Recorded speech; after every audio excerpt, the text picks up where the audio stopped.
like.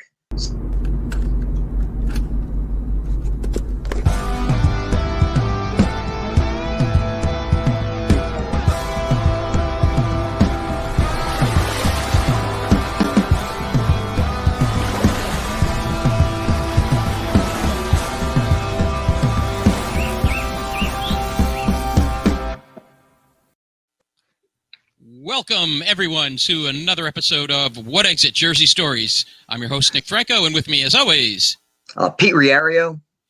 Yes, and engineering tonight is the one and only Bane. Say hi, Bane. Oh no! we can edit that out. Pay no attention to the fat man behind the computer. Oh man, you guys are off to a strong start here. Yeah. Oh yeah. Dude, I'm done. Gangbusters. It's ruined. With us tonight is our friend, the incredible Jersey comic and host of the incredible podcast American Loser, also on the Shared Universe Network, Mr. KP Burke. Oh, thank you for having me back, fellas. Good to see you guys. Good to catch up with you a little bit. Yeah, you too. Glad having you, like back in, and this time we're going to do something a little different. When we had you on the first time on this pod, we went over actually breaking the color barrier in baseball in New Jersey. Mm-hmm. This time we have a different subject. Uh-oh. Is KP frozen? I think we've oh no. KP is frozen. Monsieur KP? Monsieur KP? Mr. Burke. Mr. Burke. Monsieur KP, I think you may have to leave the chat and then come back in, and then I will add you, no problem. It is all good. We got this. Do not fear the band.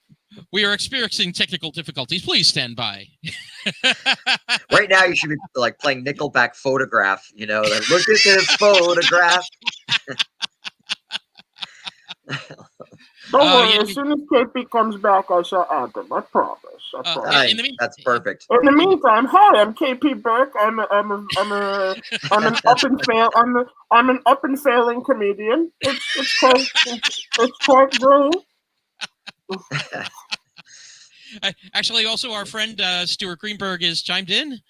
Number one, What Exit Jersey Stories and American Loser podcast fan.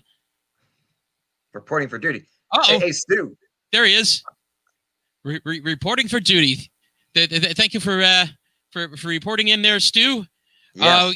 I know. One day KP is going to set up the battle royale between you and I, whatever, for the title of American Loser fan. But you know what? I'm happy that we share it at this point. Will there be death and destruction? Of course. Yeah. Oh, thank you, Lord. It's going to be in a stadium, too. I was born in death and destruction. There was a little state known as New Jersey. Yeah, hey, New Jersey, go figure. Hey, we talk all about New Jersey on this pod. Oh, I'm in the right place. Exactly. Bane, Bane, are you playing the big New Jersey Mega Millions and Powerball? Why would I do that when I could just rob a bank? Peter, you gotta think logistically here. Look at who you're speaking to.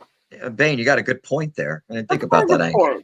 I'm gonna go see what KP is up to. I'm gonna see if he's okay and see if he needs a hand, and I'll be back with you guys in a bit. Okay, sounds good. Yeah, I just shot him a text as well. Well, do you have the experiencing technical difficulties music? We'll be right back. Feed that we could put over the two of us while we talk over it. Yeah, well, we can wing it. But you know what? In the meantime, we can go on some updates, some Jersey updates. Let's hear it. Well, in our last episode, we actually talked New Jersey education, and we were talking about Principal Joe Clark, formerly of the Patterson school system, and one of the principal things that he was trying to do was avoid Patterson being taken over by state control of the school district. And unfortunately, after Joe Clark left the school district, the state did take it over. Well, 30 plus years later, New Jersey news. The Patterson school system is no longer under New Jersey state control. Congratulations, Patterson. Ladies and gentlemen, boys and girls, please put your hands together for up and failing comedian KP Burke returning to the podcast.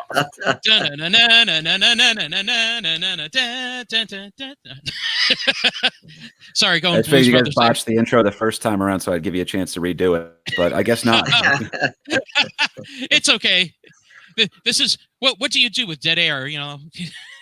What that mean? That's what's so frustrating about Zoom. I don't even know if that was. I assume that was me. I mean, I never lost internet. I had everything here, and then all of a sudden, just goes. I think it cut out right in the middle of whatever Nick was starting to warm up with. I think he was about to say something about New Jersey, and then just all of a sudden the screen went away, and I just assumed Kahuna died. Look at this photograph. That is, essentially what happened. Exactly. We went all Nickelback on this shit. You could have played like Freeze Frame from who was that? Jay Giles Band. Jay Giles Band, yeah. Not of New Jersey. Sorry. No, right. Just so I know, moving forward, when you have a StreamYard error like that with Zoom or anything, is it do I just disappear? Do I have like a weird frozen face, like a? You had frozen. No. You weren't frozen that way. You actually, it was a normal, just kind of like. Just kind of like a little casual look, I would say. Casual, right? Like You guys will know I'm dead when the fan stops moving. That's when we're in trouble up here. That's my go-to. So how you doing, by the way, KP? I'm good. I'm real sorry about that, by the way. That was I know we had technical issues last time, and then to do it to you again at the onset is not a good sign. Doesn't matter. So. Wait, Stuart is saying an alligator chewed through the power cord. It might as well be, man. It's been a weird go around. No, no, not yet. I was trying to get everything set up for you guys. Yeah, no, you're good now. It just like for a millisecond, just kind of like froze there and gave us the tin noise. You were auditioning for the Tin Man role in Wizard of Oz. Jesus. Which we will actually go over quickly in our game today too. Okay. Damn, how are you gonna what does the Wizard of Oz have to do with New Jersey? We'll figure it out. Mm-hmm. But anyway, for those that don't know KP, why don't you introduce yourself? Tell us a little bit about KP Burke. Well, I'm a sound engineer at a Shared Universe podcast studio. My name is Christian. I'm an aspiring filmmaker. I like puppets. Muppets or puppets? Well, to me, they're two very different things. I'm messing around.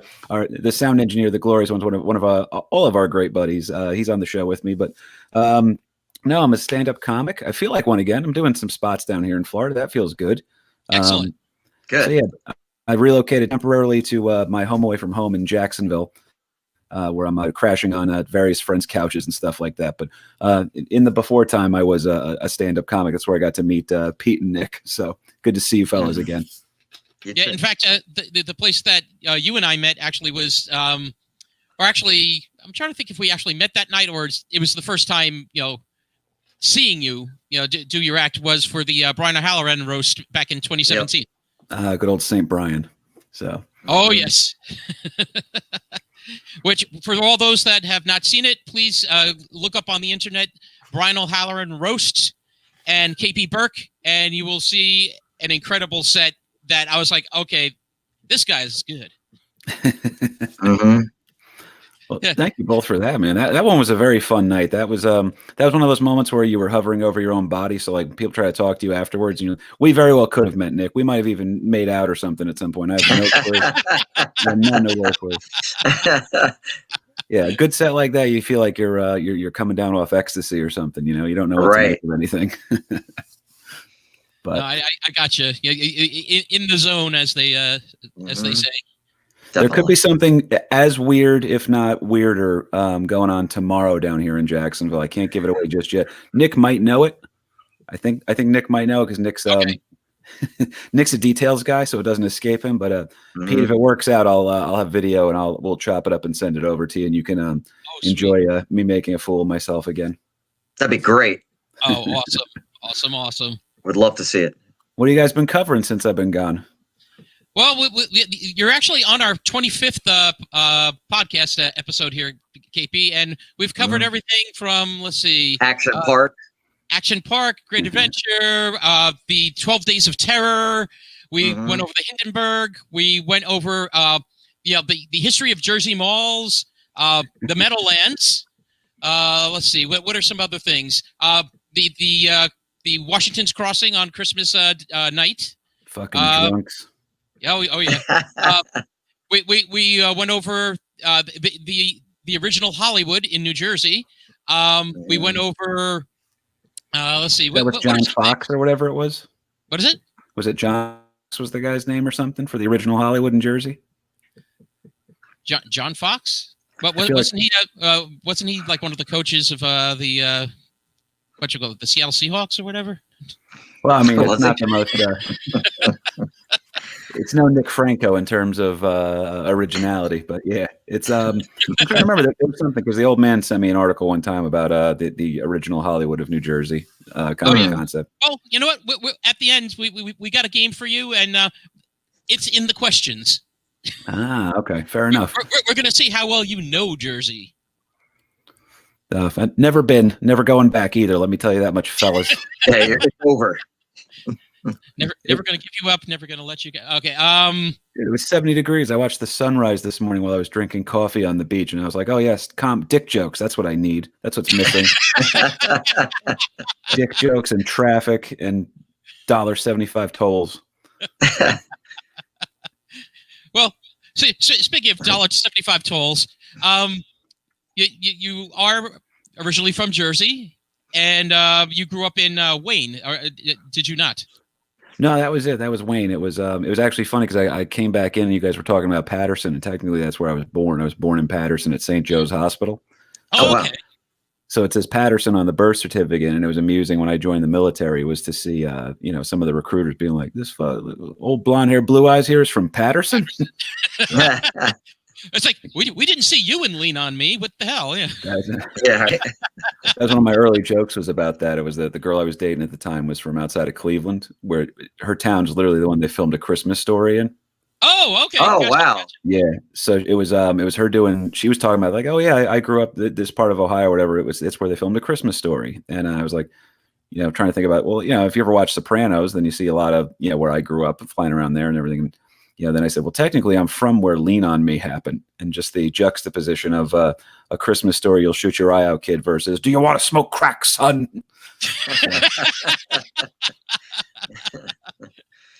Who knew? I know, right? But actually, we talked about Joe Clark last episode. He just passed in December. Yeah, that was a shame, man. He's one of those guys. Are you guys familiar with the Mandela effect? Yep. Yeah, I know Nick is. I think, you have to explain it to me, but I think I know I've read something about it. Well, it got explained to me this way because I could have it wrong. So thank God Nick knows what the hell he's talking about. But it was when Nelson Mandela died, everybody was like, "Oh no, dude! I remember when he died in the '80s." And it's like it's having a false memory is known as the Mandela effect. I had that with Joe Clark, where I was like, "No, Joe Clark died," and apparently not. He passed years ago. Yeah, man. I thought he, and I think Chris Cornell's still alive, so that tells you a lot about me. But I actually somewhere. Anyway, you're a musician, right, Pete? Yeah. Can you see that? It's a signed Chris Cornell CD. Blues album? Chris Cornell. But is that his blues album? Didn't he do a blues album? album? No, it was a solo record, but I want to say you're right that he did do a blues album. But yeah. Hell yeah, dude. Nice.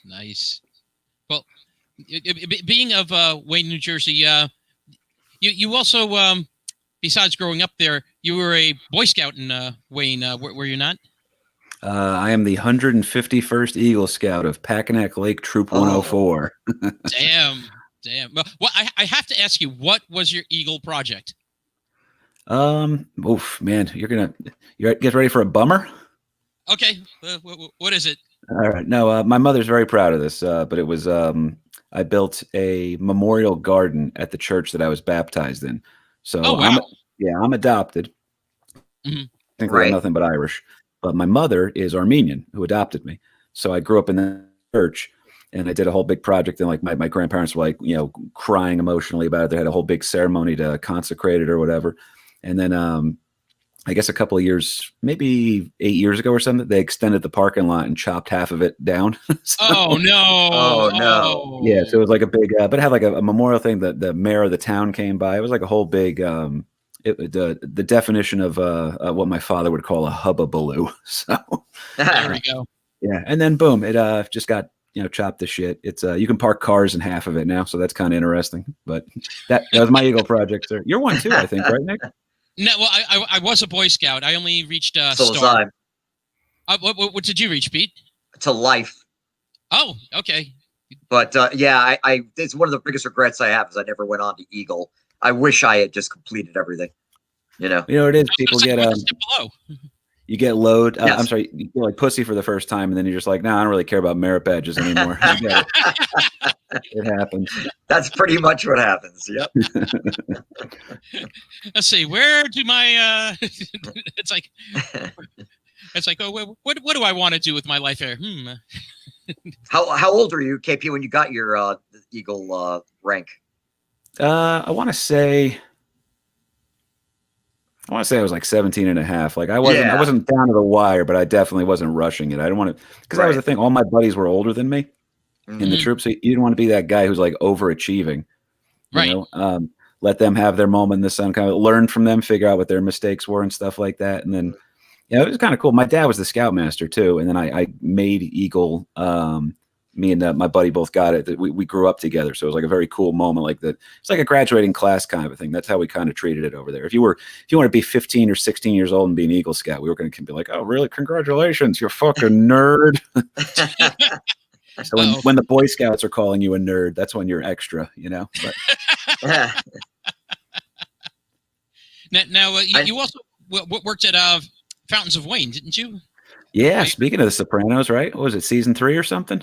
I think you're right. Yeah. I think that's whatever it was. I think it's a Nutley cop pulls Tony over, and he gives him a hard time and like doesn't kiss Tony's ass. So Tony has Zellman give him a hard time or something, and then the guy doesn't qualify for overtime anymore. So then he has to work at Fountains of Wayne.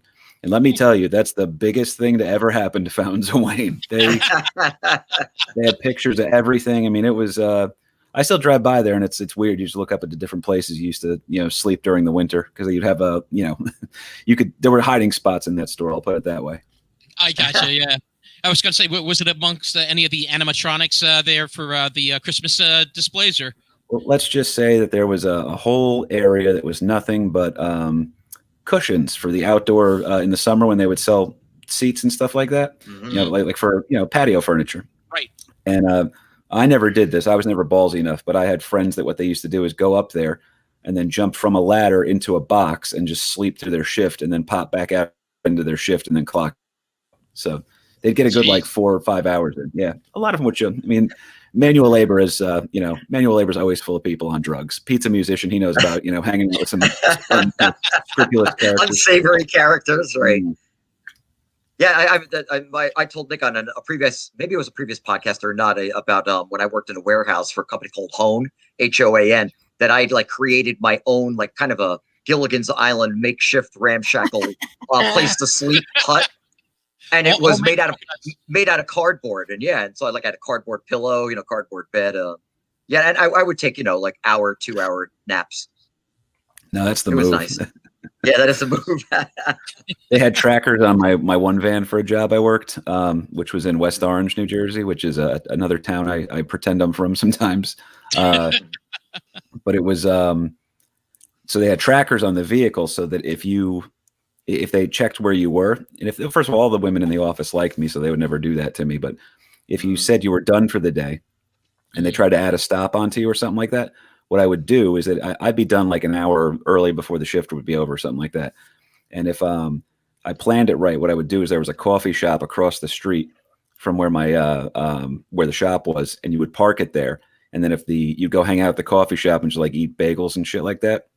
And then if the girls called you or something like, hey, can we add a stop on for you real quick? Like, oh, I'm actually in West Orange right now. I'm so sorry. And by the time they could have the computer software up, I'd be in the van going back across the street, pulling back in. So they'd be like, oh shit, he just pulled in the driveway. Sorry, we can't add any more work on today. I hate that I had a system, but we had a system. Yeah. Yeah. Nice. Very well planned. Well, I'm sorry, was that? No, I was going to say that's all manual labor guys have to come up with some sort of a way out, because it's not mentally. That's why I like doing it, because then I can think about jokes and shit all day, or pull over for a weird idea on American history. But it's a dopey job, so it's not mentally stimulating. And we're not prestigious doctors like Stu Greenberg, or other people we might know out there. We love you, Stu. Yeah, Stu is watching right now, in fact. Oh. And so is Bane. Mr. KP Burke, I do have a question for you. I was just listening to that episode you did on Preston Tucker, and I was just so impressed by it. I love it so much. I love your show, man. I'm just a big fan. No, the Preston Tucker one's great. I'm waiting on notes from our coordinator, actually. Our coordinator, sound engineer. Pretty much he does everything for me behind the scenes. He's as soon as Christian gets it over to me, Bane, we'll make sure that's a reality. Be sure to pass my regards. Can you let me out of my cage now? Quiet, you!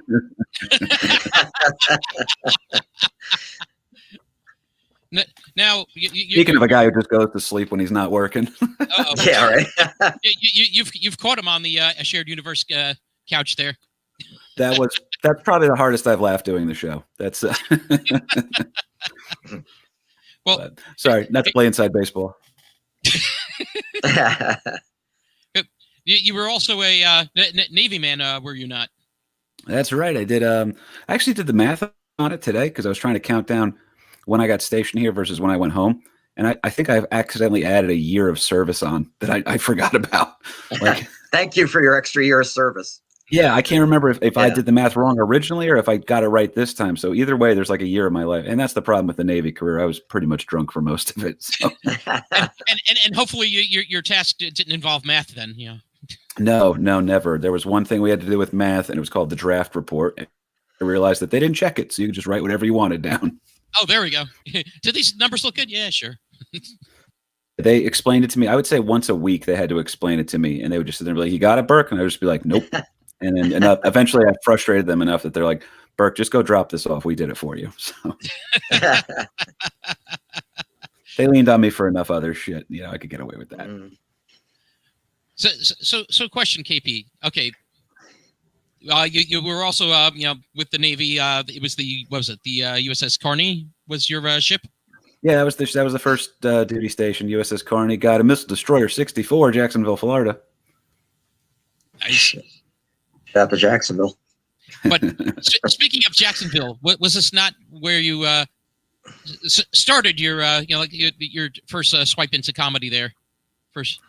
I did start doing comedy here. Yeah, that was it was my first show ever was at the Comedy Zone in Jacksonville, and that was it's still here. I think they're trying to figure out how to do shows now, but they're one of those clubs that's doing like every third table or something like that, and then they're not really getting a whole lot of people to want to come out right now. So I mean, you don't want to see any clubs struggling, but it is. Sometimes you have some gripes with some clubs. I'll put it that way. Was the big comedy hub in Florida? I mean, or the biggest is Orlando, or no? Orlando's kicking. Tampa is fantastic. I'm going to go ahead and give a shout out to one of my favorite clubs ever that Nick came and hung out with me at, Side Splitters down in Tampa. Yeah, that was a fantastic show, and what you call it, Bobby Kelly. You know him, Pete? Yes, I do. Yeah. He was the main guy, but you did what, like a 20-minute KP? 20 minutes? I was lucky. Bobby brought me down as he let me open for him on that one. So that was awesome. I think I was doing like 20-25 or something, but yeah, it was those crowds were great. You know what I like about Tampa too? They have, and I'm not being a jerk here, but there's not as many, like there's definitely some, I'm sure there's some trash type people down there. but there's not as many redneck. Jesus, man, I was trying to say backwards and then I screwed up the word. But no, could be a new word. Yeah, we just have to give a definition. Maybe that's what they were. They were headnecks because they had brains to them. They were country folks who could appreciate a little satire. So there's nothing worse than when you deliver a joke and you have to wait a good. So you're a musician, Pete. So imagine having to add a beat to wait for the next thing to pick up because the audience hasn't processed the previous. Right. It'd be a little, disconcerting at the least. Ours goes da da da da da da da. Theirs goes. Ice, baby. So, Nick, is Eddie Sassa is on much the scene as KP? Probably not, right? Well, in other words, he does a lot in Orlando. Like, I know the one place he does Bloodhound Brew, I think, is the one venue in Orlando. Yeah, he hosts a lot there. That's a great gig, man. I'm saying getting that host MC gig, I think is pretty. That's a crush gig if you could get it in a comedy club. That is. I mean, I'm only speaking because I've been to the Comedy Cellar so many times, and the MC job. I mean, it's just getting introduced to comics and then have little into between comics, interactions with the audience and all, cry, whatever, making jokes. It just seems like a lot of fun, I guess. It's weird that they make you be the host first, and that's probably the hardest job. Once you've gotten used to comedy, then you can just for me, I have to write. I talked to Nick about this one time too. That I don't have the balls. You guys do some research for your show and everything like that. I don't have the balls to sit there and be like, here's a show. It's just me talking about my week, and I'm that captivating that I think you guys should listen. I have to. I sit down and I write a fucking term paper. It gets I have peer review with my father. We got a whole weird thing going on there. But you wait to get the paper back. Hopefully, not too many red marks. Yeah, they were. You're gonna kill me, dude. But it really has happened that way before. Where my dad, I was looking at this. It turns out if you don't have a second source on this, so I found a contradictory story. Yeah. And every so often, you get the paper back from Dad, and get the gold star. Yeah. No, he's good there. So when I find a good one, that's 90% of our relationship now is just texting back and forth about the show and stuff. But the thing I was trying to explain is we write so much. So the same way I was with comedy is that I had to write at least 15 minutes worth of just straight jokes before I'd be comfortable on stage. So that if I didn't know what to say or if I was scared, I could just get through it. But once you start featuring and stuff, now you're like, hosting, just go up there and just talk to people. That sounds so much fun, man. That sounds easy. Meanwhile, I remember my knees buckling underneath me at the aforementioned Comedy Zone whenever I had to do it. I'd be scared shitless up there, man. Well, I remember when you hosted at Bananas over in Hasbrook Heights. Mm-hmm. Yeah, that was. I want to say that was the Dave Landau show, right? Yeah, that was the Dave Landau show. Nice. And if you want to tell what happened that show. Well, I'm trying to remember. I think that's the one where they kicked a bunch of people out, right? Yes, they kicked a bunch of people out, and you had to do some more work. I had a it sucks for Nick. That was probably Nick's come see me do stand up maybe a handful of times now, which is awesome. I always appreciate that. But for me, that awful, terrible behavior from the crowd is so commonplace that I forgot this happened. I was like, oh yeah, no, you're right. That was shit. We did get bombed in Normandy, didn't we? But yeah, no, I had to crowd work people as they were being escorted out, and it's a weird thing because the woman who runs that club or just does the booking for them is such a sweetheart, but she's very firm about stuff. So I knew that she probably did it. She was super respectful. She was absolutely right to kick them out. It was like zero tolerance for them. But then you go up there and you can feel the mood and the room has shifted. And you're like, all right, so, I'm not going to a panic move for a rookie would just be to turn over and be like, give it up for Dave Landau. And just make him think about it. They're all yours, Dave. Yeah. Well, I had a guy in Hoboken one time say to me, he goes, what you just did it. Cause I got through the thing ever. It was a fundraiser show and the woman running it insisted on doing a 50-50 in between the comics. And so I had to settle the room back in after a 50-50 and it was just me. Oh God.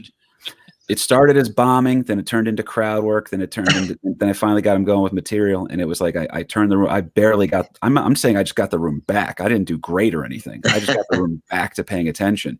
The line from the bar now, they settled back down there, and the guy who was closing out the show, as I'm bringing him up on stage, he just goes to me, I want you to know what you just did is nothing short of heroic. So a good host that's the most important part of a show. So that's why it confuses me when they put a brand new guy in on that. Yeah, right. I got to ask you, KP. Now, okay, starting your career down in Jacksonville, then coming up, back home, doing work, Jersey, New York. What is the difference between New Jersey comedy clubs and comedy clubs in the other parts of the country that you've done? Oh, that's an interesting one. That's how many bridges can I burn in this answer? Let's see. You don't have to name no, you don't have to. No, name names. No. Yeah. No, I like to. I'm big on compliments. I like that. Side Splitters was cool. I like the club because it's a cool club. I'm probably going to be back there soon. And then owner's good. And what I like that the owner was doing is that he works the local guys a lot. So there's some clubs that are not supportive of the local comedians in the area. And I get it. If you're running a business and these people are just going to be hanging out all the time, not buying anything or anything like that, then, it makes no sense for you.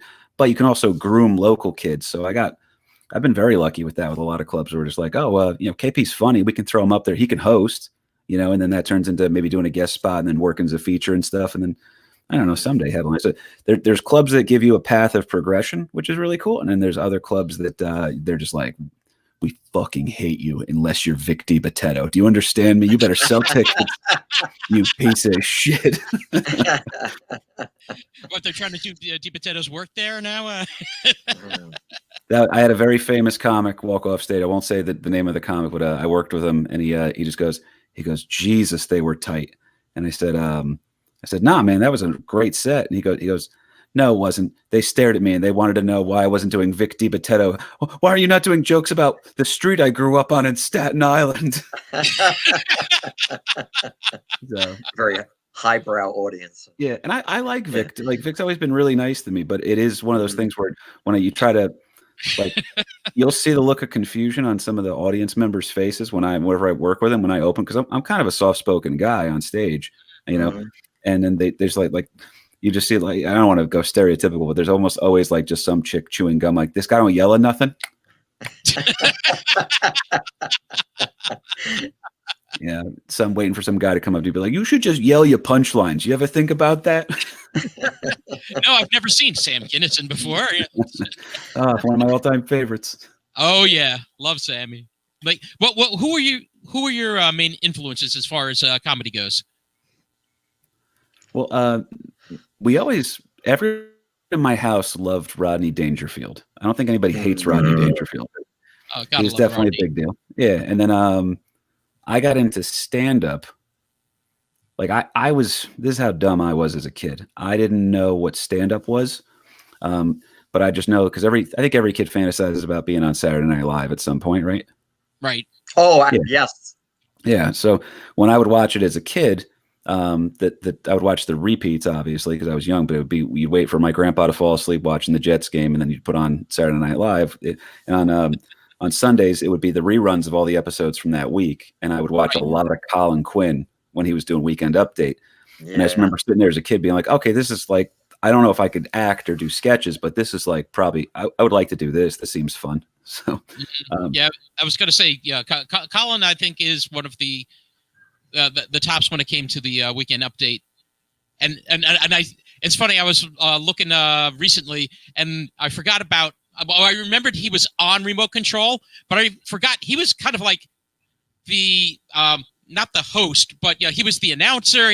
He kind of ran things while Ken Ober did the game. Yeah, I watched a couple of those during the start of the pandemic. I remember watching early episodes of that, and you could even hear what a chain smoker he was because his voice was different back then. Yeah. Mm-hmm. Somehow, like, this is a softer, gentler Colin Quinn voice we're getting now in his, yeah. 60s. But so who else do you see as like your who inspires you as a comic, or like who do you look up to? Oh, as a kid, because I mean, Colin Quinn was huge for me because I borrowed his aesthetic and his whole mentality and stuff. I was like, this is how I'm going to present myself to people, you know. And then, but the funniest guy that still makes me laugh like a little kid is Norm Macdonald. Yes. Yeah, and then you start watching. I mean, Chappelle's show was on. That was game changer for everybody. Mm-hmm. That's when I was like, oh, comedy can make you really. That was part of the time when I was like, oh, comedy's not just a thing that obscure people like. It's because you weren't quoting Mel Brooks movies to your friends in the locker room, in the wrestling team, but you could quote Chappelle's show and get the same reaction. Yes. Wait a second. My friends and I were quoting Mel Brooks movies while we were working out at the gym, Health Spa 2 over in Paramus. Go ahead and put a year on it, Franco. I dare you. Early 90s. Yes. Long time ago. Yeah. Yeah, we would be quoting Mel Brooks movies. Let's see, what else? Midnight Run, and let's see, what was the Chevy Chase flick? What the hell is it? Seems Like Old Times. We'd be quoting like things, Young Frankenstein. Seems Like Old Times. Yeah. Oh, there's nothing wrong once you find the group that you can do that with. But the Chappelle Show thing was that it was like jocks, nerds, the trying to be ghetto kids, the metal kids. Everybody was screaming, "I'm rich, bitch," all the time. Yeah. So, I'm Rick James, bitch. Oh, dude, that was when that almost ruined that sketch for me because that's how often people were screaming it. Yep. So it was the free bird of its time. It's still a masterpiece, but I'm sure it got there were some annoyances to hearing it mentioned. Mm-hmm. Now, here's a question now. New Jersey comics. Who would you put, like, as far as when it comes to comedy in New Jersey? Like some of the best, to come out of the Garden State? The most naturally funny guy, I think, because they talk about that, who's naturally funny versus who has really good material. Mm-hmm. I mean, obviously, there's a lot of names too, and I know this is a great topic, so I'm honored that you guys picked me for this one. But I was going to say, top of the first name that comes to mind, goddamn, Artie Lang is funny. I mean, yes. You could see why he was funny. Artie is a funny son of a bitch, and what was that, Pete? No, I was going to just tell KP that I'll save it for another. I'm not for the podcast, but whatever. When I see one of your shows. I have an Artie Lang story where Artie Lang came out to see our band playing down by the Jersey Shore. And we had like a whole interaction with him, which was it was beyond hilarious. I mean, I was like, I had like, I'll tell you the story later. Nice, man. I saw him on. I was going to Compound Media when he was going to be working over there when Kumia first had not first had, but when he first got Artie on the show. Mm-hmm. Right. And I was doing a spot on the show. So I get out of the cab rather, and I'm standing there and Artie Lang's right in front of me on the corner, but he looked genuinely homeless. So I did it. I'm not even it hurts me because he's so great. He feels like everyone's cousin. Like my cousin Kelly. Yeah. She's like concerned about him. She hopes he's okay. But he looked like the fucking dumpster monster from the David Lynch movies. So that's a good comparison.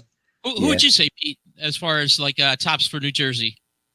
I mean, Jon Stewart, right? Livingston, right? Yeah, right. And then I mean, Bill Maher. Larsville, actually. He's had his moments, but I don't know. As of late, I don't know how great his stand-up has been. But who else has come out of Jersey? Janine Garofalo's out of here, right? And she was part thing. Another podcaster, Mark Maron, is actually a Jersey. Yeah, Mark Maron. I like actually, this WTF podcast. Mr. Mark Maron was born in Jersey City and lived for the first part of his life in Wayne. Oh, wow. No shit. One of my favorites is from Bayonne, actually, Jim Norton. I was going to say, as soon as you say Bayonne, it's either Shaq or Jim Norton. Man. I was lucky for my 50th. Unfortunately, we're in a pandemic, but for my 50th, my wife got me a great gift, and she got me a cameo from Jim Norton, which is so hysterical. I don't think I've seen that, Nick. You'll have to show that to me. Oh, definitely. Yeah. It's just I don't know what the laws are on putting a cameo on your Facebook page or whatever. So I don't know if you're allowed or whatever. All right, I don't know. But and then also you got some of the old timers like from Jersey. Being that KP said the one thing earlier about he was always nice to me. I'm thinking of the Gilbert Gottfried always said, "Oh, he was always nice to me" about Jerry Lewis. He was born in Newark. Dude, Stewart right about that. Stewart came out and said Jim Brewer is pretty damn funny. I 100% agree. Oh yeah. Another couple of classics, Abbott and Costello. Lou Costello out of Patterson. Your hometown there, KP. His statue is right across the street from the recruiter office that I joined the Navy via. Oh wow. Yeah, that's weird. I had to pick up a paycheck around there one time too for some other weird job I was doing. It's you always want to get out and take a picture of it, but there's always a group of gentlemen over there that look like they wouldn't appreciate you doing that. Yeah. Yeah, and did you ever go down to Asbury Park and see the Bud Abbott statue? Or no? Where in Asbury is it? Nowhere. He doesn't have a statue. No shit. Yeah, Lou Costello's got a statue in a park. Yeah, Bud Abbott got Jack. Pete, did you see that he just tried to Mandela affect me? Yes, I did see that. You bastard, Franco. Bastard. See, we try to put the things into into effect here. We try to use the principles of what we talk about. Clever. But, I almost fell for it. But yeah, we've had some other good funny people from Jersey. Flip Wilson. He was actually Flip Wilson was actually the first African American to host a successful TV variety show. Yeah, I used to watch that actually. And Time Magazine. And I'm 23. Okay. And Time Magazine actually had him on the January '72 cover and named him TV's first black superstar. That's cool. So we have people like Flip from our state, and we got who else? Jeff Ross, the Roastmaster General. Oh yeah, I forgot about him. Yeah. I have I think I can legally tell this story involving him, but if you prefer, I can pitch it. It involves me sort of meeting Jeff Ross, but it was at a funeral. Oh, really? Yeah, it was weird. So it was, you know what? Enough time's passed. I don't think it's weird. But so my Uncle Paul, who's been a guest on the show before. Oh yeah. His brother passed away. His older brother, Leonard. And Leonard was married to the first cousin of Jeff Ross. So the way we tell the story is that, because I swear to God, I showed up late. It was a Dangler Funeral Home in West Orange, New Jersey. You know what happened? I've been drinking Florida water for 2 weeks, and now I'm just picking up a twang naturally.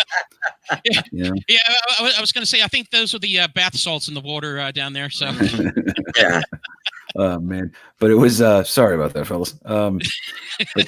Dangler Funeral Home, and walked in, and it was very weird to just walk in and just see Jeff Ross standing right there, and I'd already started doing it at the time. So I walk over there, and my Uncle Paul was like, he jokes. You can't tell with him because he's such a wonderful psychopath. But he goes, yeah, I was going to speak, and then they said, oh no, Jeff's going to speak instead. So the joke was that Jeff Ross bumped my uncle off speaking at his brother's funeral, but it was so cool. That's a good story. Well, it's so cool because then Jeff Ross goes up there, and he I swear to God, at the funeral home, the family's sitting there, the immediate family, they're sitting there all in a row in the chairs, and he's just leaning on the podium and just starts not roasting, but like pleasantly, like, oh, he loved you and you were the best. I used to hear him all the time, and you're so-and-so's boyfriend. We didn't know about you, but you're here. So he's throwing little jabs in here and there, but all the mannerisms and everything, the inflection of the voice, it was like watching a weird roast where there's just, there happens to be a dead body in the room. Yeah, that's right. You know what this is sounding like? I don't know if you've probably seen Pete, but I don't know. KP, you're still a youngster. Ever see Amazon Women on the Moon? Unless Mystery Science Theater riffed it, probably not. No. It was an actual. If you're familiar with also Kentucky Fried Movie from the Zucker brothers, the guys that made Airplane, Amazon Woman on the Moon was an 80s version of that, kind of like an 80s update. So nice. all these little kind of like little sketch things going on, and one of them was this woman that like her husband died, and the funeral home. What they do is they have like older comics come and roast. Oh no! Yeah. And it's like all of a sudden it's like like on the marquee outside the funeral home, like Leibowitz funeral, second week, My God, Jesus Christ, that's no, that's brutal, man. That was the worst part about that whole story though is that at when he's getting ready to, he's finishing there and he's getting choked up talking to the family at the end, and then a family friend of ours goes, he's like elbows me in the side, he goes, Kev, go talk to him, tell him you're a comedian. It's oh yeah, that's the best thing to do. Yeah. The worst possible move in the move of history, but definitely. Yeah. He hasn't heard that before. No, that would be like, oh, great. This is when you want to tell me, well, my cousin's sitting there crying, Yeah, right. No, just insanity. Here's a question for you, KP. What makes Jersey humor? Like what makes something Jersey humor versus humor? What something that's funny here, or funny that translates in other places, but it has the Jersey bite to it. I was prepared for this question. Uh-oh. He was prepared, but he froze. This is the cliffhanger. This is the cliffhanger for what Exit Jersey Stories. What will KP say? Tune in tomorrow. Hold on. Let's get those kettle drums going. 1 second. Let me text him here. Froze again. I think he knows, right? I either that or he's. I would hope so, because I would think. Oh yeah, he dropped out. Oh, Bane is back. I removed him. It's okay. He should know by now. KP, if you're still with us, just the same thing as before. It is all good. Thank you, Bane. See, he hears. Unlike Batman, Bane is always saving us. Yes. And he hears Bane's disembodied voice, in his head. He telepathically hear him and obey him. Exactly. Right. But what about you, dude? Any other favorite Jersey comics, or what do you think makes a Jersey joke or Jersey humor? I mean, I think when I've seen like New York and New Jersey comics and they're poking fun of themselves, right? It's that that it's always like the Italian, tough guy angle. I think that's what people tend to. So everybody who associate when I go to other states or go overseas, and we talk about New Jersey, they always have this picture in their heads of like, Italian mob would be like the first thing, right. Very Italian, the Sopranos, like basically. The Sopranos, exactly. Yep. And then there's the other element, the younger element. Let's say, kids in their like mid 20s, early 30s. They think, this is all Jersey Shore, the Snooki kind of angle. I was going to say, hopefully not like The Situation at that comedy roast that time. Oh, the Situation, was that a comedy roast? Oh yes, right. On Comedy Central. Yeah. Yes, that's right. Yeah, well, we're actually funny as that we mentioned him. I believe Jeff Ross had to bail his ass out. Yeah, I think you're right. I did see that episode. I understood you, and I thought you were saying that like The Situation is doing stand-up comedy, Oh no, I hope not. Please save yourself if he ever starts again. By the way, something else. Stu also brought up he doesn't know if he's from Jersey, but Joe Piscopo lives here. Yeah, Joe is from Jersey. In fact, he is the comedian that basically the name of our pod comes from.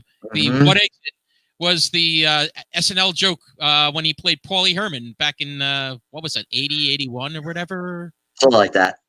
Eddie Murphy era. Yep, exactly. Right. It's like, was there anyone else on SNL at that point? Because... yeah, that was of Eddie Murphy and Joe Piscopo. Oh, yeah, and we got your back. That was riveting, KP. I couldn't believe you had that one ready. No, I just put my shirt back on too, so I hope it was all worth it. But you were saying something. You actually had this ready about what makes Jersey humor, the Jersey bite. Oh yeah, and again, apologies about the internet here. I'm dealing with what I can. It's As okay. you can see, I mean, my buddy writes on the walls with chalk, as you can see. I was going to say, tell him to feed the hamsters. Gotta keep the net going. I'm waiting to look outside, and that it's his daughter has just cut the cable, and she goes, "That's it, Uncle Burke, get the fuck out." So,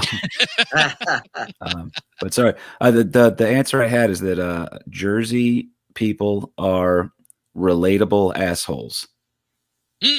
That's a good way to put it. So the thing is that we do have there's a dickheadedness to it. There's also an everyman to it. So it's the same way because I mean obviously we're all Kevin Smith fans, but exactly. He presents it that there's something oddly charming about Jay. You know what I mean? John McClane, obviously, in the Die Hard movies has always kind of been clearly a Jersey guy. Bruce is kind of a Jersey guy in almost everything. Bruce is the Jersey guy, actually. He is Penn's Grove or whatever it is, right? I believe so. Yeah, yes, like I think way that's South right. Jersey, but yeah, that was the thing. We have all the intelligence, if you will, and that we don't have any of the arrogance of the New Yorkers. You know what I mean? It's not because ever notice if someone says they're from Manhattan, you're not excited for them, but if they say a specific neighborhood, if they're like, "Oh, he's from Hell's Kitchen," you're just like, "Oh, okay, all right, Hell's Kitchen." Or if they say Brooklyn, you're like, back in the day, it used to mean something. Now it just means you live in an adult theme park for people who don't want to have kids. I mean, there's an area called Dumbo, right? Yeah, went to a wedding under there. That's hey, there you go. But I think the other thing with Jersey humor, I think you hit it the nail on the head. But I think the other component of that is also the self-deprecating humor too. It's you have that asshole quality, you have that, but you're also, I know I'm the asshole, and let me make fun of myself. Yeah, that was an underrated gem that I think you guys will probably know about that I thought did a great job encapsulating Jersey was Aqua Teen Hunger Force. Oh my God, yes. Yeah, because Carl, he might be the funniest character ever, and I knew a ton of, I'd like at least friends who that was their dad. Yeah. So I noticed that this was the picture code was coming out of my house, and your house is glowing like the freaking sun. But yeah, he is. Carl was pretty much at least 3 friends of mine's dads. Like it was a caricature of them. So that for some reason we're instantly related. Amalgamation of all. Yeah, yes, of different. Oh yeah, you're not going to win a guy from Kansas isn't interesting. I hate to say it, not to shit on the people of Kansas, but there's nothing interesting about them. No. Well, I know we're running shorter on time, so I want to get to the game. Let's do it. So, KP, you are a Jersey man through and through, but we're gonna play No Jersey. No Jersey. As in KNOW. Oh, God. I'm gonna throw. I hate when Nick's too smart for me and he forgets. Like Nick thinks I'm smart because I know stuff about history, but it's only because I read it 10 minutes before him. Well, we're gonna actually test that Jersey knowledge.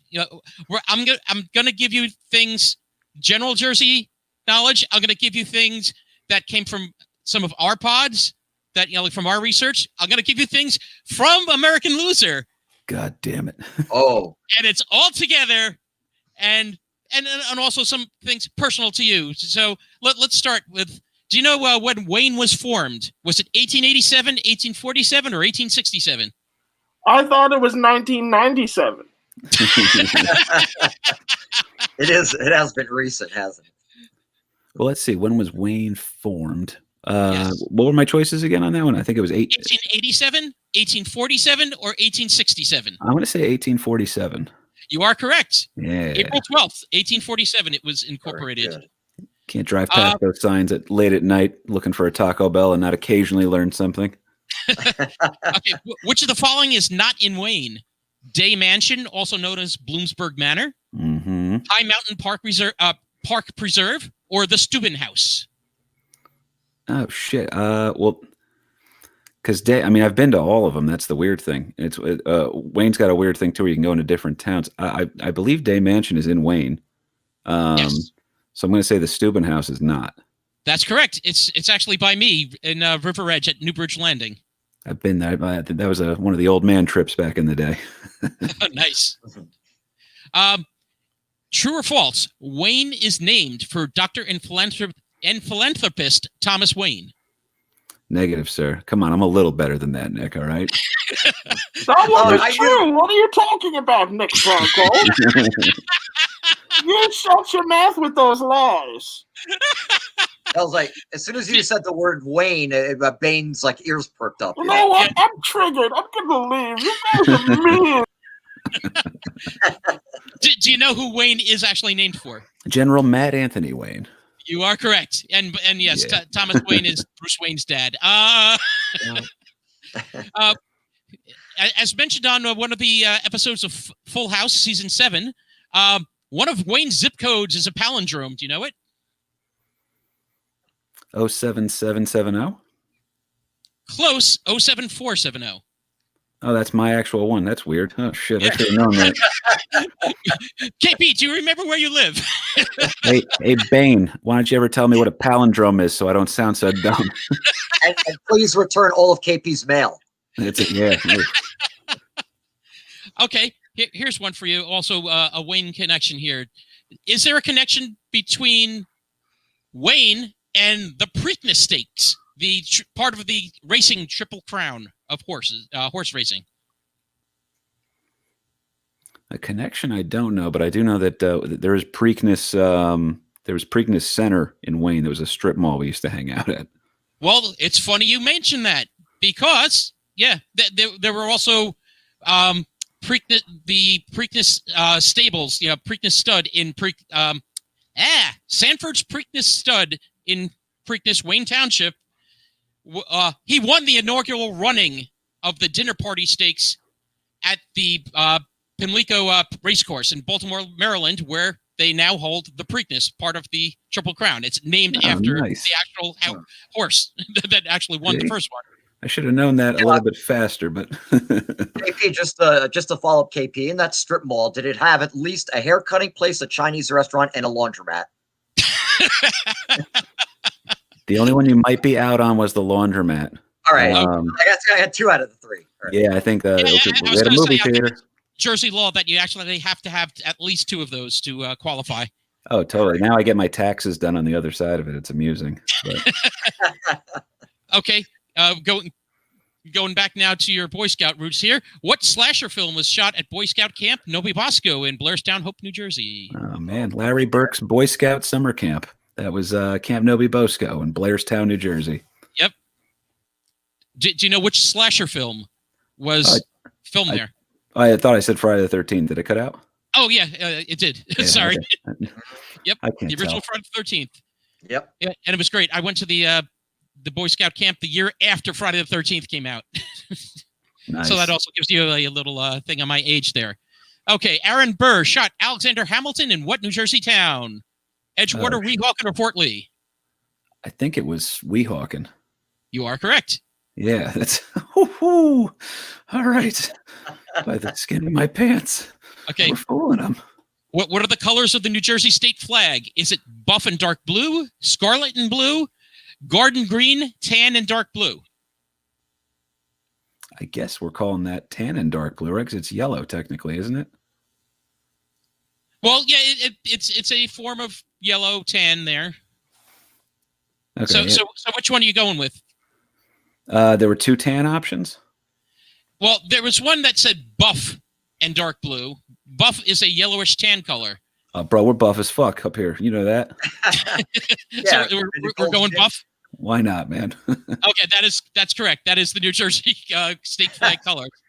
Buff and dark blue, also known as Jersey blue.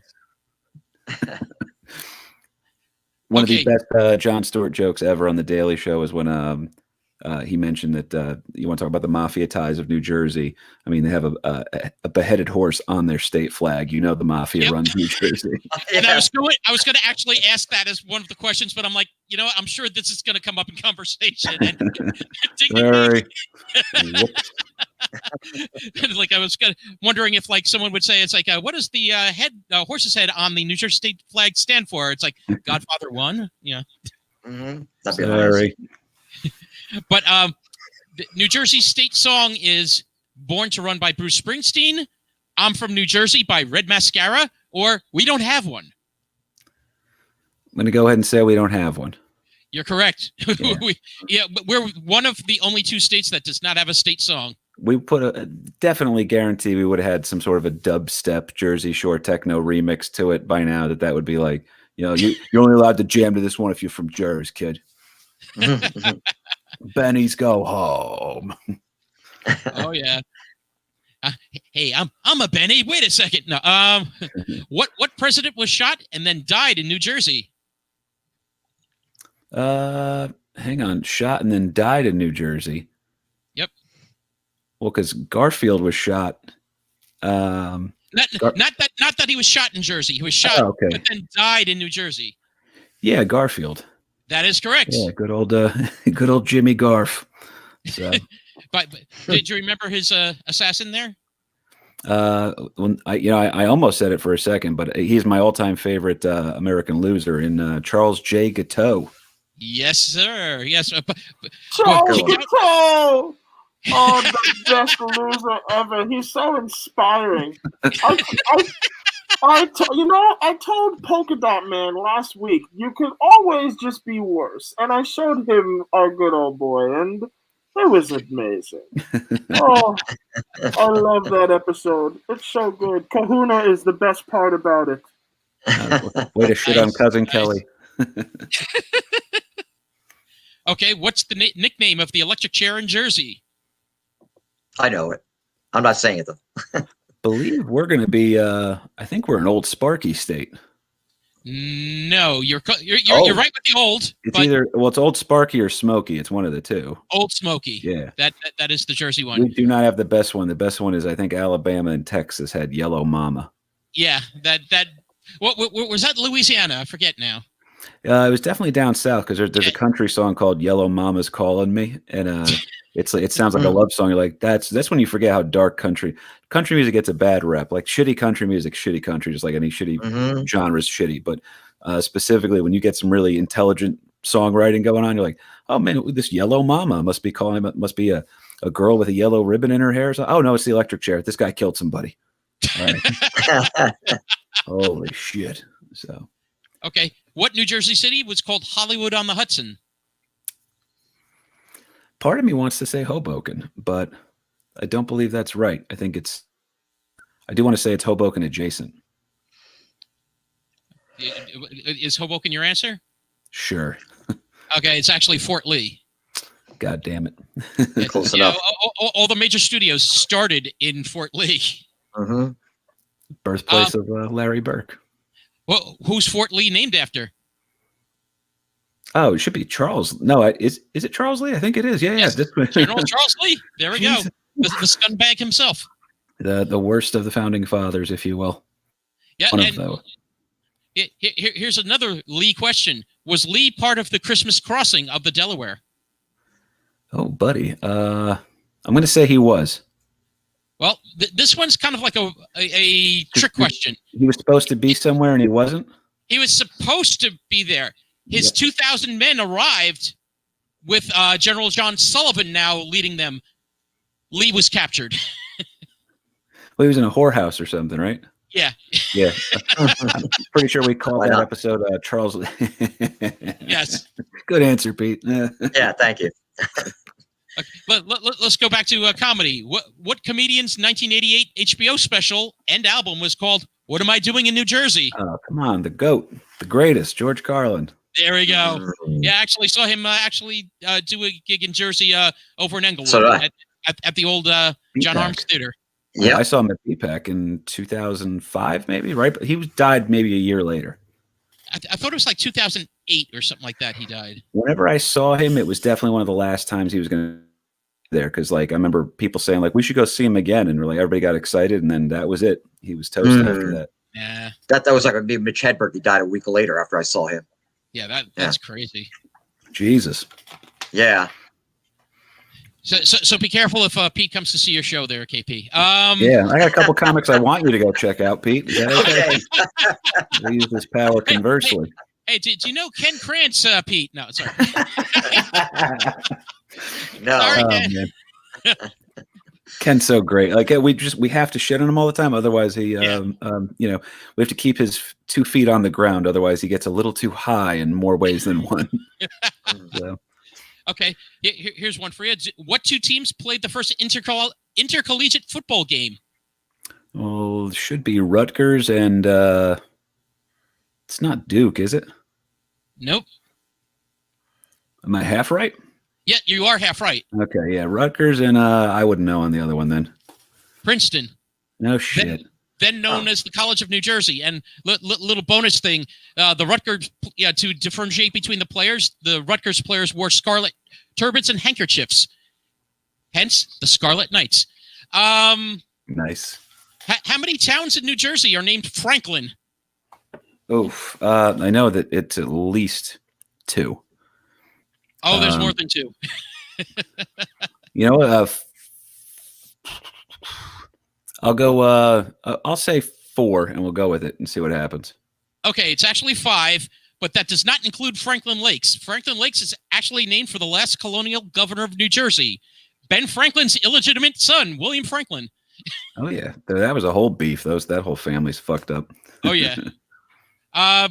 Let's see. From the episode you were on of our pod, what New Jersey native won the first Cy Young Award? Was also the first African American pitcher in the World Series, and was the first pitcher ever to win Rookie of the Year, Most Valuable Player, and Cy Young Award during his career. Was it Donald Newcomb, Monty Irvin, or Larry Doby? Well, Doby wasn't a pitcher. I know that much. There we go.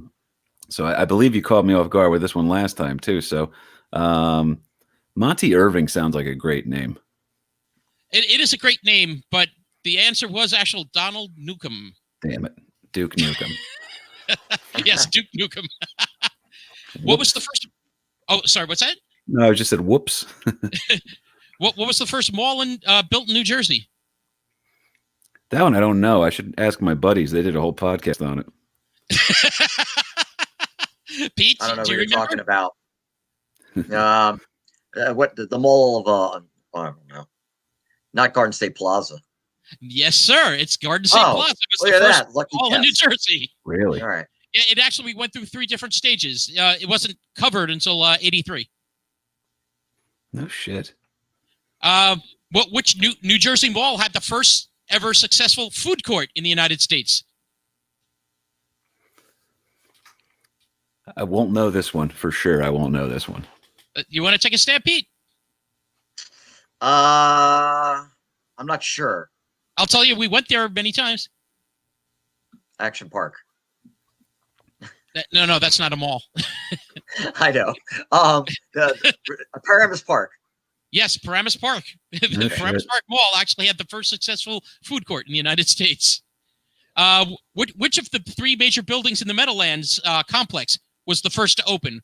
Was it the racetrack, Giant Stadium, or Brendan Byrne Arena? I think it's Brendan Byrne Arena. Nope, that was the last. The first one was the racetrack in September of 76. In October of 76 was Giant Stadium. Well, because I remember the Giants would play their old games. They would play in New York, I believe. Yes. That's when they were the legit New York Giants. But correct. All right, no, hell, man. Brendan Byrne Arena. That's where the Nets played, right? Yep. Yes. Yeah. Not allowed back there. What's that? I was kicked out of there and not allowed back unless I wrote an apology letter. Oh wow. Yeah. It's underage drinking. I think I was 19 drinking beers over there. So, oops. Yeah, they got me. It was a scouting event too. That was the best part. But see, that's the best part of being an Eagle Scout. What year did MetLife Stadium open? Oh shit! That would mean that they had to close Giant Stadium. So was it 2009, 2010, or 2011? I'm gonna say 9. 10. 10. Smack dab in the middle of the not the Super Bowls, but the New York Championships, because I forgot. That always feels weird that the most recent New York sports championship is held by the Giants, and it's fucking almost a decade old. Yeah. Yep. Do you know what year the Newark and Plainfield riots took place? Well, I wasn't alive, so let's say summer of '69. Why not? You were close. It was the summer. It was the summer of '67. '67, gotcha. Called the long hot summer of '67. In fact, there it is. 1933, the first drive-in movie theater opened in what town in New Jersey? Oh shit! It's not Hopewell. Hopewell popped in my head right away. Not Hopewell. I want to say it's like South Jersey or something. Yes, it is. Yeah.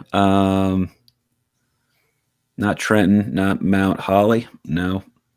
I'm out, fellas. I'm out. It's okay. Technically, it was Pennsauken Township District of Camden. So I would have given you Camden or Pennsauken as the answer. You could give me either one. I'm still not going there. Yes, Camden, New Jersey, where even the fish at the aquarium are armed. 1883, the shops at the boardwalk in Atlantic City got flooded in a major storm, including a candy store of Mr. David Bradley. By turning lemons into lemonade, what did Mr. Bradley come up with? I'm going to say saltwater taffy, dog.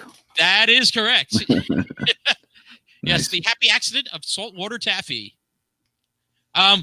Here's one. May 6th, 1937. What took okay, if you can wash your hands in 20 seconds by the rules of COVID right now, what took less than 2 washings of the hands on May 6th, 1937? I don't like when his hint makes me more confused. Well, put it this way, it took less than 40 seconds. It's either going to be a boxing match or maybe a horse race. I can't. Yeah, I'm stuck. 1937, you're saying? 1937, May 6th. All right. Do you remember, Pete? Am I guessing a year?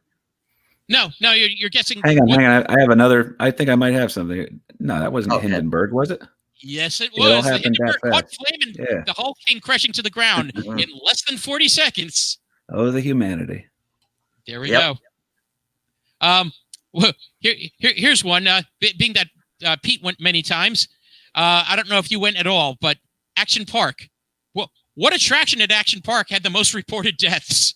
Was it the Alpine slide, the kayak experience, the wave pool, or the Tarzan swing? Dude, Tarzan swing just sounds the most dangerous immediately. So, having no knowledge of the place, I'll go with that one. Pete? I guess an Alpine slide. Nope. Yes, the most dangerous thing at Action Park was the wave pool. That makes sense. Oh, I didn't even hear that as one of the options. I'm sorry. Yeah, the wave pool. They I missed nicknamed that. it the grave pool.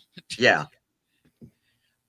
Here's your Wizard of Oz connection. What New Jersey theme park is 60 miles from New York City and 60 miles from Philly and was created by the son of the producer of The Wizard of Oz?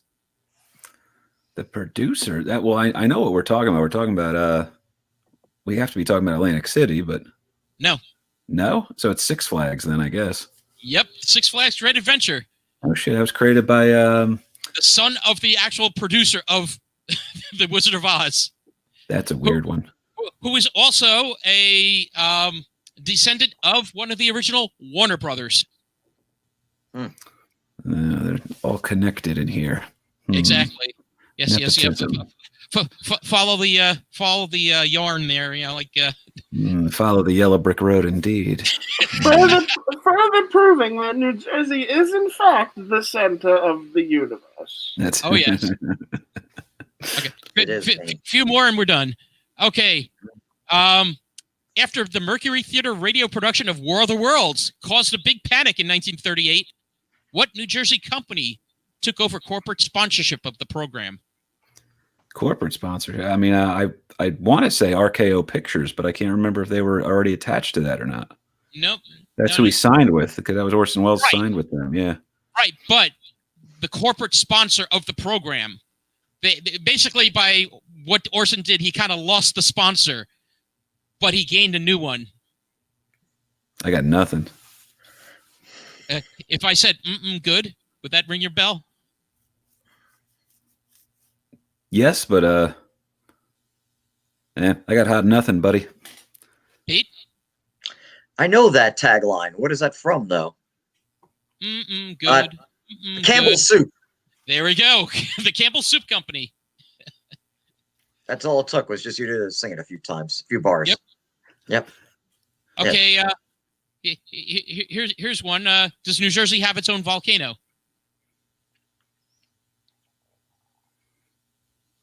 Mount Vesuvius. That's why I ordered my pizza. No, but the pizza there is spectacular. Yes. And don't forget the gabagool is good too. Yeah. Actually, we do have one. The Beamerville volcano in Sussex County. No shit. It was last active 440 million years ago. Thank God. Well, hopefully we'll be hearing from it again soon. Okay. September 25th, 1789, Representative Elias Boudinot of New Jersey proposed the concept of what holiday to George Washington?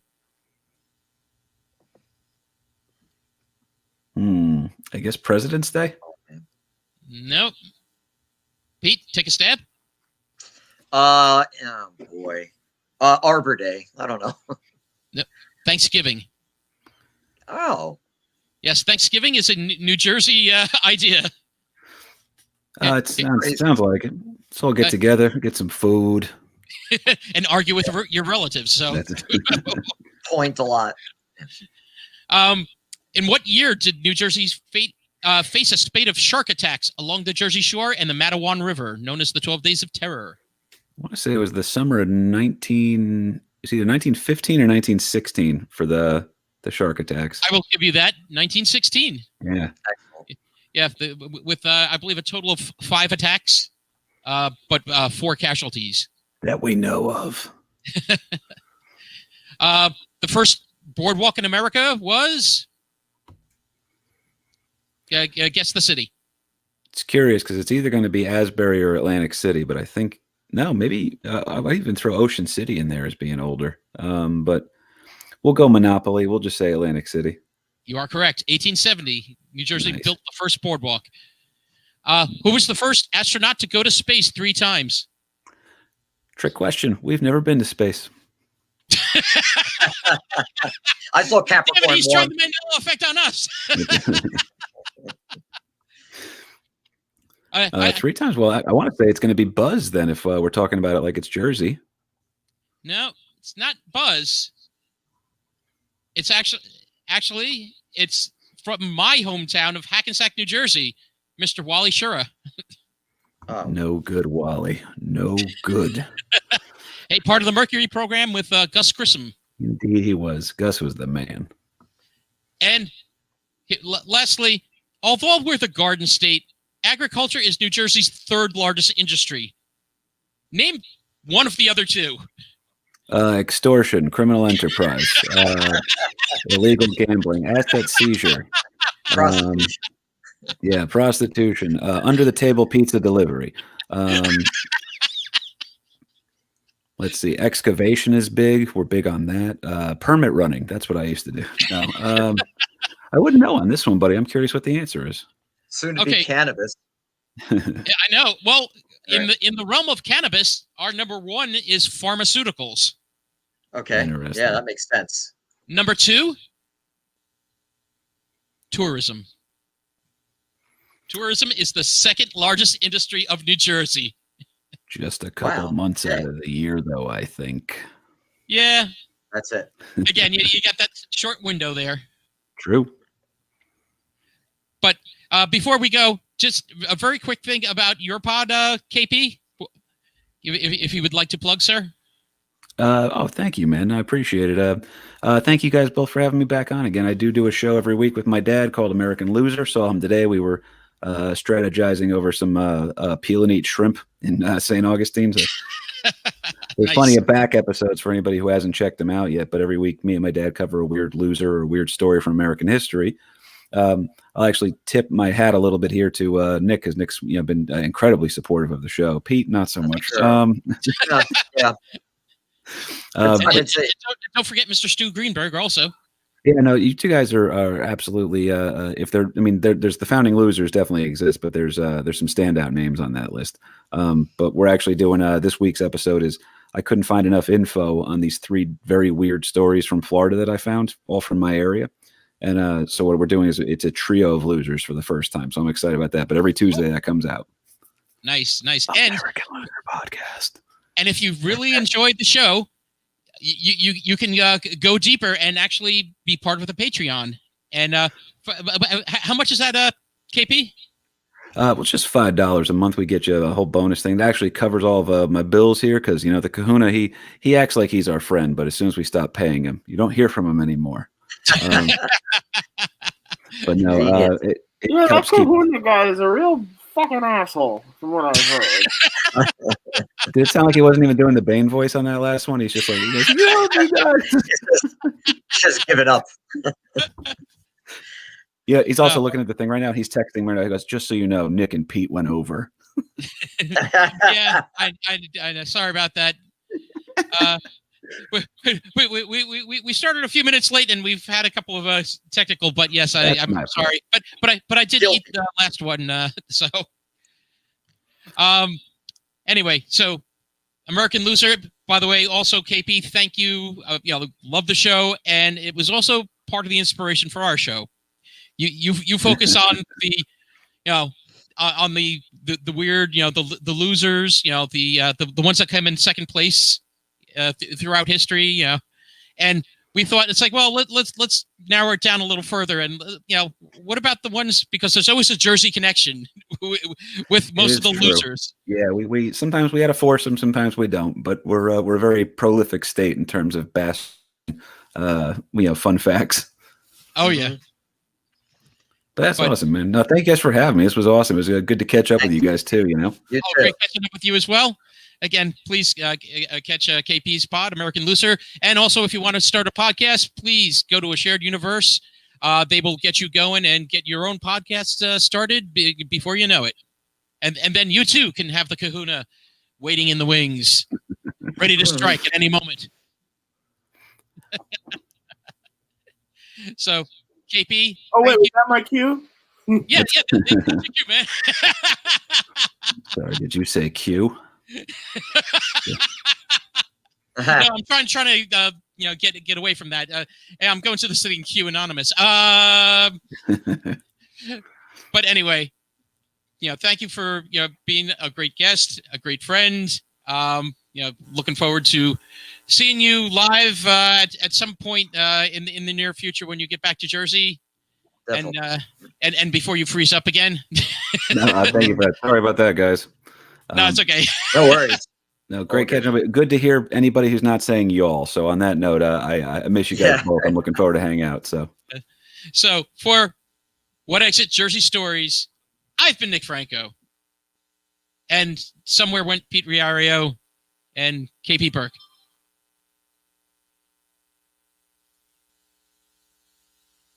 I have no idea what happened. They both just dipped out. That was strange. That was weird, but always good to help you, Nick. It's all good. Thank you, Christian. Thank you. And for those, please check out Arcade Productions. Are you sure about that? Good night, people. Yes. It's Bane approved. Good night, everyone. Bye-bye.